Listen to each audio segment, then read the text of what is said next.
দীর্ঘ ৪ মাস বন্ধ থাকার পর আবারও চালু হচ্ছে কুয়েত ঢাকা রুটে বাংলাদেশ বিমানের সরাসরি ফ্লাইট।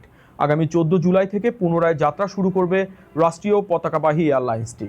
এতে স্বস্তি প্রকাশ করেছেন কুয়েতে বসবাসরত বাংলাদেশি প্রবাসী ও ব্যবসায়ীরা। সহকর্মী HM এরশাদের তথ্য ও ছবিতে বিস্তারিত জানাচ্ছেন ফারজানা আফরোজ। ৪ মাস পর আবারও চালু হচ্ছে কুয়েত ঢাকা রুটে বাংলাদেশ বিমানের সরাসরি ফ্লাইট। আগামী ১৪ জুলাই থেকে পুনরায় যাত্রা শুরু করছে রাষ্ট্রীয় পতাকাবাহী এয়ারলাইন্সটি। এ খবরে স্বস্তি ও আনন্দ প্রকাশ করেছেন কুয়েতে বসবাসরত বাংলাদেশি প্রবাসী এবং ব্যবসায়ীরা। মধ্যপ্রাচ্যে নিরাপত্তা পরিস্থিতির অবনতি, যুক্তরাষ্ট্র ইরান উত্তেজনা এবং কুয়েত আন্তর্জাতিক বিমানবন্দরে ড্রোন হামলার পর গত ২৮ ফেব্রুয়ারি থেকে এই রুটে বাংলাদেশ বিমানের ফ্লাইট চলাচল বন্ধ ছিল।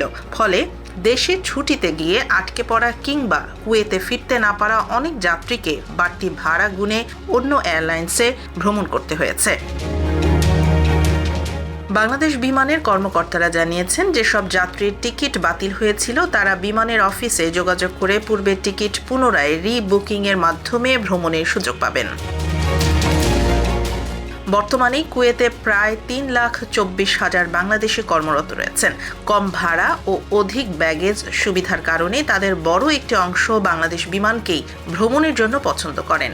বিশেষ করে চট্টগ্রাম, সিলেট সহ দেশের বিভিন্ন জেলার প্রবাসীদের মধ্যে বিমান চালুর খবরে ব্যাপক উৎসাহ দেখা গেছে। যুদ্ধের আগে আমি টিকিট কাটছি, কিন্তু আমি যাইতে পারতাম, কিন্তু অন্য দেশের বিমানে আমি যাই নাই। বাংলাদেশ বিমান কবে খুলবো ওই অপেক্ষা আমি ইনশাল্লাহ আছি। তো বাংলাদেশ বিমান খুললে আমি ইনশাল্লাহ ডেট করে আমি পরবর্তীতে যাব।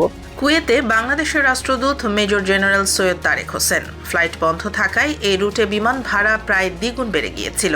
জরুরি প্রয়োজনে অনেক প্রবাসীকে কুয়েত এয়ারওয়েজ, জাজিরা এয়ারওয়েজ সহ অন্যান্য এয়ারলাইন্সের উচ্চ মূল্যের টিকিট কিনতে হয়েছে। এতে প্রবাসীদের কষ্টার্জিত আয়ের বড় একটি অংশ অতিরিক্ত ভাড়ায় ব্যয় হয়েছে। প্রবাসী যারা কুয়েতে আছেন তাদের একটা ঐকান্তিক ইচ্ছা যে বিমান বাংলাদেশ যথাশীঘ্র সম্ভব আবার কুয়েতে ফ্লাইট পরিচালনা শুরু করুক।